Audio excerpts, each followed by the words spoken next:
US House finds itself in an unprecedented situation. It won't have a leader for at least a week, after Kevin McCarthy became the first ever House Speaker to be booted from the job by rebellious Republicans. What's next for the country, and how might the rebellion impact the grand old party? Until a new speaker is installed, it's unlikely Congress will take action on bills to fund the government. That legislative halt comes as another government shutdown deadline looms on November 18th. But with Republicans needing a week to choose a new speaker, it would stall talks on government funding. Hard-right conservatives like House Representative Matt Gaetz, who called for McCarthy's ouster, were angry over the then-speaker's failure to win extremely deep spending cuts in those funding bills.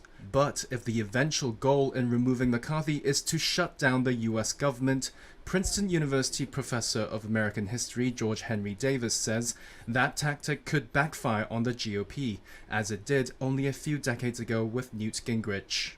If this is a prelude to shutdown, historically shutdowns have not been very productive for the party that shuts down the Congress. I mean, this happened in the 90s, which is really the beginning of this history in some ways with Gingrich. And, the Republicans unleashed Gingrich thinking that he would do a good job against the Democrats, and then he decided to take the whole country down with him with two shutdowns that basically reelected Bill Clinton in 1996.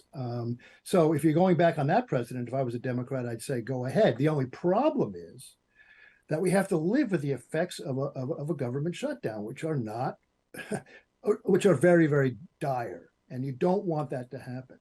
You don't want to be the party that benefits from that, because everybody's going through a disaster. Much worse now even than in the 90s. For now, the House has selected an acting speaker, Republican Patrick McHenry, a McCarthy ally.